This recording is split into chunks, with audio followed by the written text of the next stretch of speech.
9. The Radio Wammo Breakfast. Kiwi.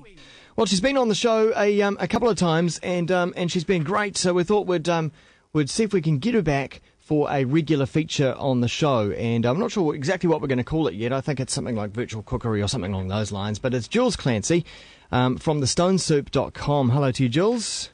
Hey, Glenn. How you doing? Very good. Joining us from the Blue Mountains today. No, the Snowy Mountains. Snowy Mountains. South. Oh, okay. So we're actually, where are the Snowy Mountains in relation to the Blue Mountains?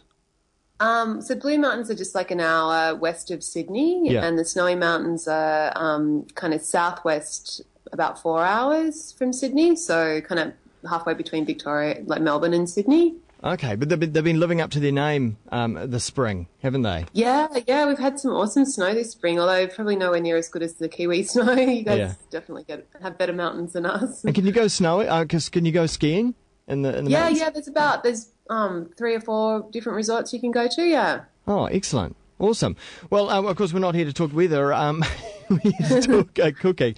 Thestonesoup.com and also your virtual cookery school as well. And I wanted to do want to talk about the program that you've got coming up because you're putting out some scholarships. But first of all, I do want to talk about your sourdough recipe. You've been more recently looking at the baking side of things, haven't you? Yeah. So about 6 months ago, my boyfriend took a job down here in the mountains, and so we decided to kind of spend our time sometimes in the mountains and sometimes in Sydney. But country living is it's got many benefits, but there aren't any good bakeries around here. So I kind of realised that if I wanted good bread, I needed to learn how to bake my own. So I did a lot of research and had a lot of very, very heavy, dense, awful bread. And then I stumbled across a recipe by Mark Bittman, who writes for the New York Times, where he'd actually developed this recipe that's it's a really wet dough, and you don't have to knead it. You just mix it up and then let it sit overnight. And the time does the kneading for you.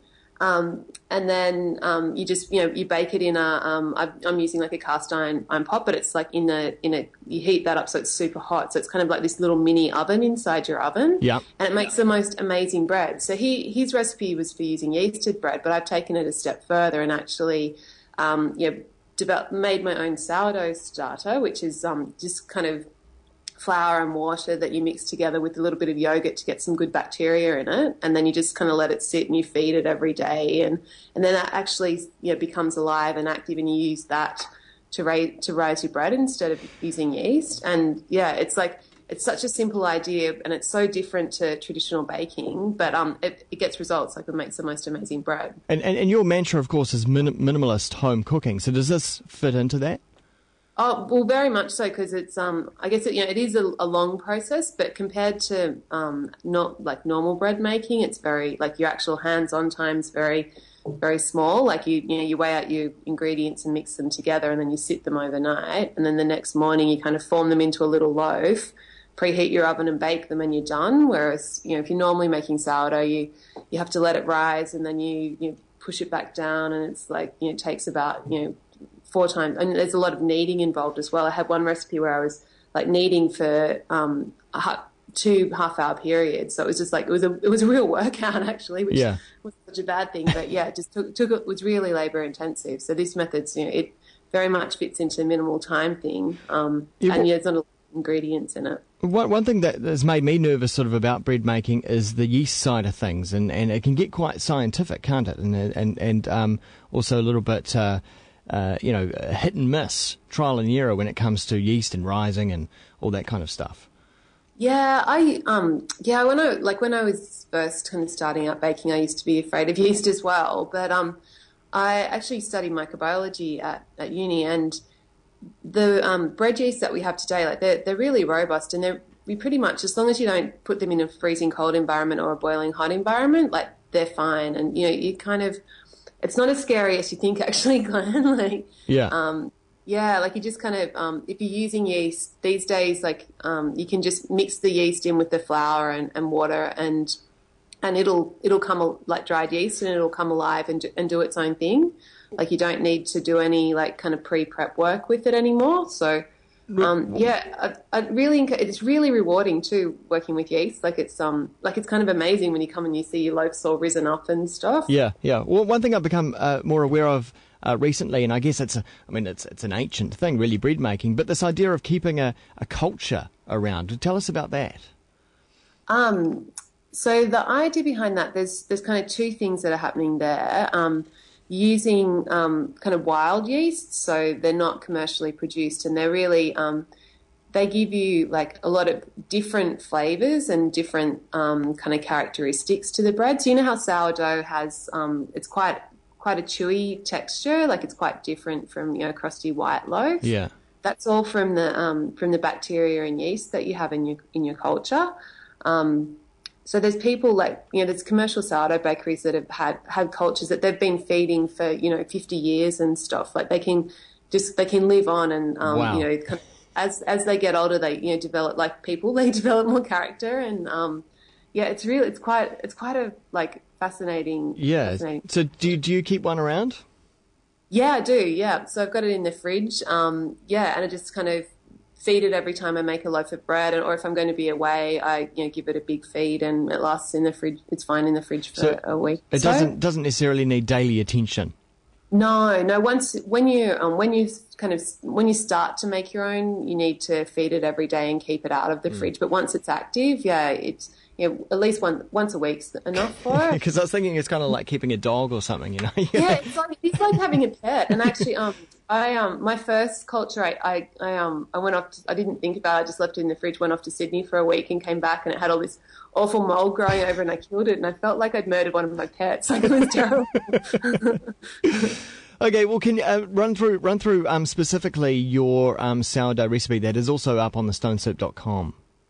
Oh, okay. I haven't got it in front of me, but so it's about 325 grams of flour, and then 200 grams of the starter culture that you make up separately, and then I think 275 grams of water. So it's quite a lot of water for flour, and you just mix that together, cover it, leave it overnight, like at least 8 hours, but 12 hours is pretty good. And then the next morning, you preheat your oven and put your pot in the oven so that you're going to bake it in, so that gets really hot. And then while that's happening, you just turn the dough out onto a floured surface, and just kind of, it's really just forming it into a little loaf. Yeah.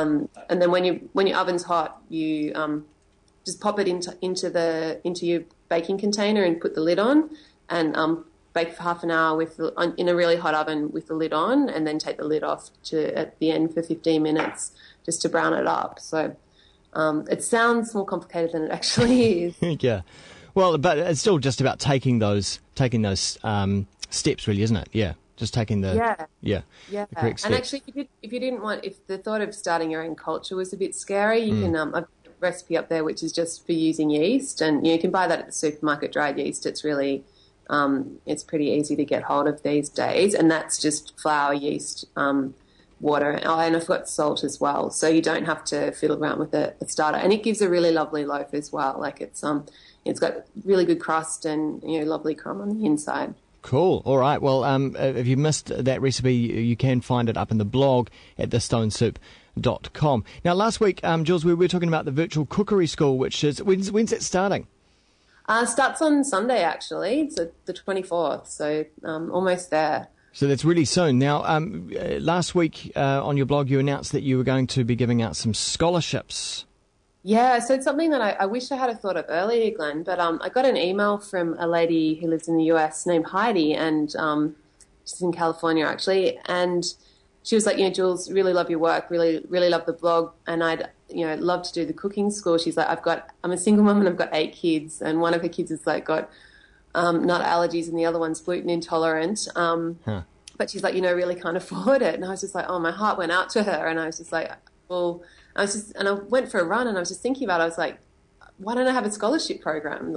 Surely there must be other people out there as well. So, so I decided to offer 3 places. So I've given one already to Heidi to say thank you for inspiring the idea, and I've got 2 other places up for grabs. So I've had about 20 people apply already, which is great, from all over the world, even someone from Israel. So So, and yeah, like all different kind of backgrounds. So they need to come up with a good reason why they should get the scholarship? Yeah, just be convincing. Yeah, just be real. Kind of, why you can't afford it and why you'd really benefit from it. I guess I'm kind of looking for, who's going to get the most value out of it, not necessarily who has the, kind of saddest story to share. Yeah. So applications actually close tonight. It's a Wednesday. And you just need to email me, Jules, at thestonesoup.com with your story, and I'll be announcing the winners on Friday. Excellent, cool. Get in there and do it. And of course, as she says, it starts this Sunday. So get your applications in very quickly. And also, if you're going to pay, then make sure you do that soon as well. Thestonesoup.com. Jules, thanks so much. Well, what should we call? Should we call this minimalist cooking or virtual cooking? What should we call this little feature? Let's call it minimalist cooking. Okay, minimalist cooking. The minimalist cooking feature with Jules Clancy at thestonesoup.com. Awesome. See you next time. Okay, see you, Glenn. Got a track now from Surf City. This here is called